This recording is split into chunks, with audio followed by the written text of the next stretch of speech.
Hey everybody, welcome back to the podcast. Today we are once again diving into some of the biggest news stories in tech right now and news in general, where I kind of break down some things I thought were very interesting from the past week, break them down a little bit deeper, and have a conversation with you about some things just in my life maybe. Now, if you have any stories or ideas or questions you want me to answer, we have several ways you can ask me. Number one, thebreakdownwithluke@gmail.com is my email address. Send me an email with questions, comments, whatever you want. I'll love to hear from you and your thoughts out there. If you have a story you want me to cover or you just want me to answer a question you're asking. Also, if you want to chat with me, we have a Discord group. Yes, Discord is a free app on computers, phones, and tablets where you can join a free live chat with different people. I have a group there where other listeners and viewers can talk together, and sometimes I hop in there and chat with you as best I can. So check that out. I'll put links to those down below. If you're new here, check out my other videos. I have a ton of videos on all kinds of different topics. I'd love to hear your opinions on these. And hit that subscribe button. Hit that thumbs up. It really does help us because it lets YouTube know you enjoy what we do here. All right, let's kind of dive into it. If you want an MP3 only version of this podcast, link in the show notes down below where you can find that down there. We're now on many podcasting apps, including Google Podcasts, Apple Podcasts, Spotify, and so many more. So check that out. Link to all of them in the show notes. All right, let's dive into one of the first stories out there that I wanted to talk about because I think this is increasingly where we're going. I talked a little bit about autonomous vehicles in an earlier podcast, but Domino's is really diving headlong into them, and they're going to be delivering pizzas with autonomous self-driving vehicles with no one on board in the city of Houston, Texas. Yes, I predicted this would happen. It is in the benefit of Domino's and others. Let's be honest, Domino's and many pizza joints have struggled to get employees that are willing to deliver pizzas nowadays. And now they can do that without needing that expensive part of the puzzle. So Domino's is really working hard to try to improve their ability to speed up your delivery by going autonomous. Now the question is, how will people feel about this? Now the thing is, it won't actually come to your door. It'll pull in your driveway or building, and you will need to go down there to it to grab your pizza out of the machine that's driving there. Now, will that turn people off? Do people still really want that touch where the pizza delivery comes to their door? I don't know. That's an interesting question. But this is a pilot test that they're testing out called the Neuro R2 robot, which I'm assuming is a Star Wars reference, but N-U-R-O-S, Neuros? I don't know. Let me know if I mispronounced that. But increasingly, companies that rely on human drivers are struggling recently to get human drivers. Some truck drivers in my area can get $10,000 just to sign on with a company right now, and the competitive pay and competitive bonuses. It's a job that increasingly people don't want. It takes you away from your family. You're on the road for long hauls of time, and the regulations and rules are becoming stricter and stricter. The ability to go self-driving for things like Domino's and someday long-haul truckers, which I believe are going to be some of the first places where we'll see mass use of self-driving vehicles, makes sense for businesses. Much like how companies rush to support green technology when they realize, hey, they can actually save money by not having to go and change your sheets in your bed at a hotel every week. They can say, hey, well, to be green, we're only going to do it between visits or when you request. I expect we'll see self-driving vehicles become more and more popular. So let me know, are you worried about self-driving vehicles? Are you excited for self-driving vehicles? Leave me a comment. All right, Amazon may bump up Prime Day. Now, it's being reported by Recode that Amazon may be moving up Prime Day. Now, last year, Prime Day got delayed. Typically, Prime Day happens in July. Recently, though, they played around with it a little bit, and now it looks like Amazon is, according to Recode, looking to move it up to June. Probably try to offset some of the weirdness of last year by balancing it out this year. It'll be interesting to see how that works out. Prime Day is kind of turned into a mini Black Friday where Amazon clears out a ton of stuff. I think earlier on they really faced a lot of criticism about the fact that it felt more like a garage sale, like Amazon going into the warehouse, finding things they didn't want anymore, and then selling it at cheap prices and trying to make a big deal of it. Amazon in recent years has really tried to up its quality with the event by making Prime Day a lot more attractive to customers with better deals and partnering with big manufacturers to put good products into Prime Day with great deals similar to what you would see in other times like Black Friday, for example. So keep an eye out. If we do find out the exact Prime Day, we'll do another video breaking that all down. All right, there's been an interesting ketchup shortage. Now, you as a consumer probably haven't noticed it, as the grocery stores still have the big bottles of ketchup. But restaurants are increasingly struggling to find ketchup packets, those little to-go packets that used to only be done when you would go out. Increasingly, restaurants, because of the pandemic, are now offering ketchup packets at tables and not bottles. Several ketchup manufacturers, including Heinz, has started to move manufacturing over from restaurant-type bottles of ketchup to go packets to try to meet the demand. Now, I find this interesting. I get the idea you don't want a reusable bottle out on the table where people continuously touch it meal after meal after meal. It's one more thing to clean to make sure it's sanitized and everything. But this fact that we're struggling to get ketchup packets kind of shows, I think, a lack of imagination on restaurants a little bit. Why not get the big bottles of ketchup? If big bottles are available, and put them in little to-go containers to the table and only offer the ketchup packets for people taking takeout.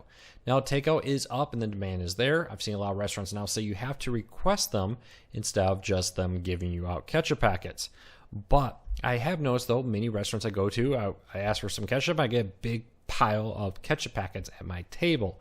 It seems a little bit of a wasted opportunity to buy the cheaper, bigger bottles, put them in little containers, and put them on your table. A lot of restaurants do that, not because they want to look fancy, but because it's cheaper to get the massive industrial-sized thing of ketchup and just spoon it out in small containers. I just don't get this one. This one seems like a pretty easy fix for a lot of places, and then you save the ketchup packets exclusively for when they're requested in to-go meals. I don't know. Am I missing something there? Have you noticed it's harder to get ketchup packets? Leave me a comment. Let me know. All right, now that I've complained and talked about some different news stories and more, wanted to kind of break down a few things. Number one being homeschooling. I think some people who followed the channel a long time know I graduated as a homeschool student. And recently we've been considering doing that for my daughter. I found it very interesting that there are a support group on Reddit and different places all about recovering homeschooling people. And the number one complaint is people are almost ashamed to tell people they're homeschooled. I thought this was kind of interesting, that people are ashamed of it. Now, as with all things, not all homeschooling is equal. Some homeschooling programs are better. Some parents do a great job at it. Some probably don't. Some schools out there, both public and private, are great.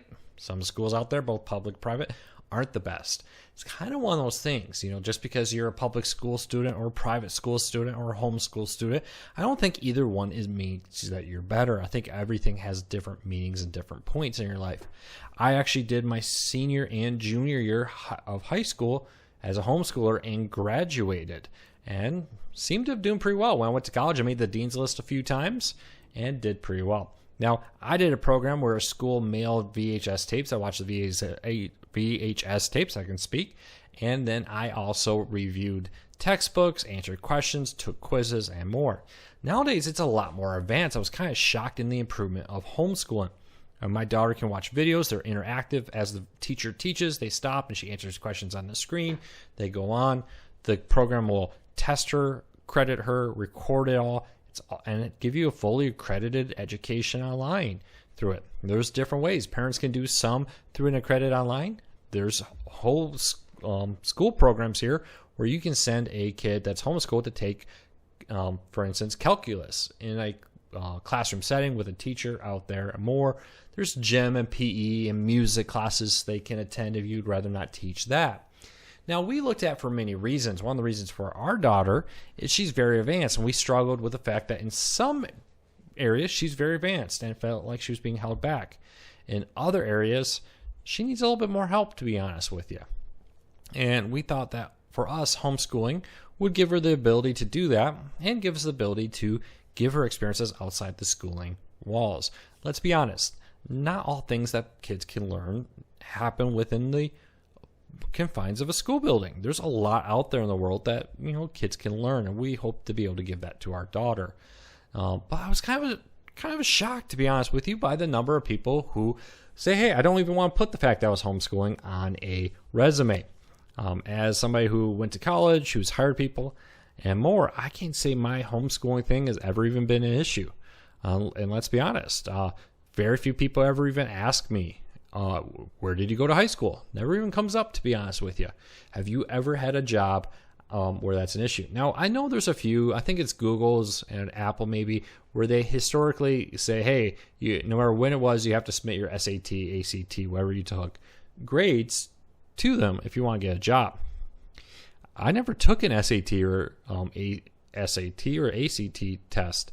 I actually did dual enrollment in high school. I took enough college credits so I could transfer. Instead of being a new student, I was a transfer student from a community college I dual enrolled in into a four-year institution where I later became a Dean's List member and graduated that way. I kind of sometimes think that we're overly concerned with this is how it needs to be done when it comes to education. Everybody's different. Every family is different. Not everybody learns the same. And don't be ashamed out there if what you did doesn't necessarily match up with what I did and more. So I encourage you, be proud of whatever brought you to where you are in your life.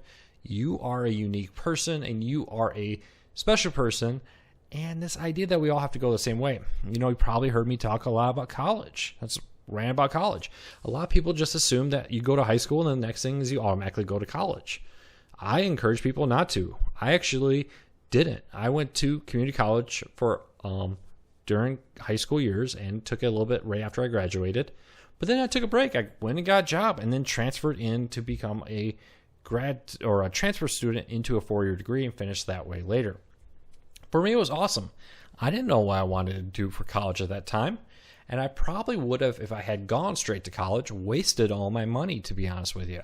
There's a lot of money in college. If you don't know what you want to do, college is a very expensive way to discover yourself. I would highly encourage you as a person, if you are out there thinking of, hey, I got to go and become a college student because if I don't, I'm not going to be successful in life. Not so much. Really look at it. The trade school degrees out there. Truck drivers, $10,000 to sign up. Electricians. I've been trying to get an electrician here to finish installing a hot tub. We got ours repaired and we need to reconnect it to the power. Hey, that is very difficult. Electricians, building, skilled tradespeople, plumbing, and more. Very backed up. Easy to get in as a journeyman right now. A lot of people are looking for people willing to be a journeyman or journeywoman and go test out, learn, grade up, and get certified in whatever field you may want to do. Yeah, it's a hard work at the beginning. Yeah, you start holding the water of whoever you're working for and doing the grunt work that they may not want to do. And sometimes it may just involve carrying a big box in and standing there and watching them as they explain a few things to you. It may not always be at the beginning fun, but if you're a good skilled tradesperson, you can make a very good living and not have a massive 30, 40, 50, 60, or sometimes 100,000 and more college debt load on you that you have to pay off. Keep that in mind. There's also military. My wife is a Army officer. She's coming up on retirement. She joined the Army as a way to pay for college. There's a lot, but through that, she learned a lot about herself and what she wanted to do, and that helped influence when she eventually did go to college and get her degree and go back into the Army as an officer. So keep that in mind. There's a big world out there. Don't be ashamed of where you came from, what you became. Maybe you didn't get as good of education. I'll tell you though, a lot of homeschoolers I know got probably a better education. Not always. Just like not every student, always amazed me. I was reading online when we were doing research about, what's the best way for my daughter to maybe be homeschooled, because we thought that worked for us and that would be a good fit for us as a family. Found a lot of teachers, and what I kind of thought was interesting, they all kind of said the same thing. They were talking about homeschoolers, and they said some homeschoolers are amazing. They're ahead of their class. They're great. They're the best. Some homeschoolers that come back in public school aren't. They're a little delayed. They're a little slow.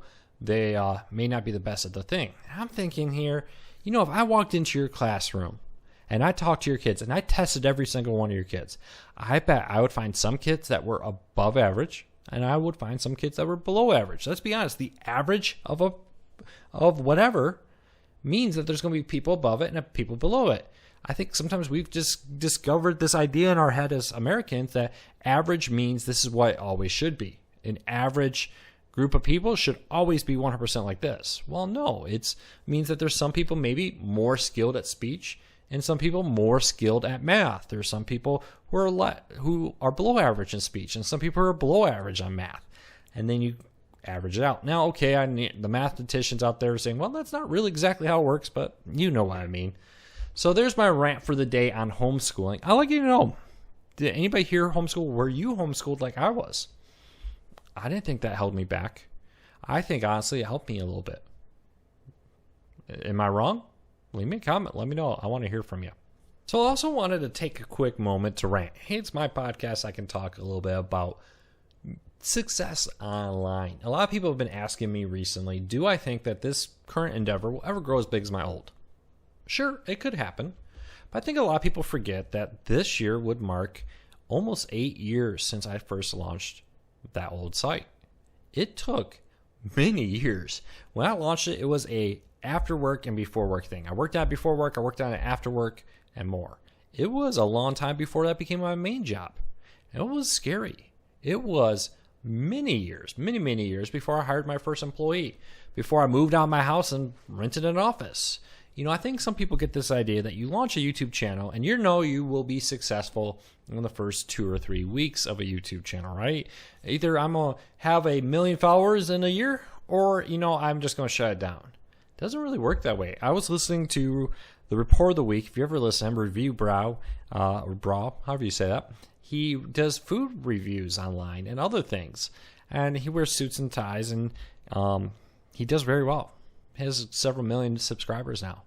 I was listening to his podcast as I was on a walk recently, trying to get my exercise, get back in shape after that hip surgery.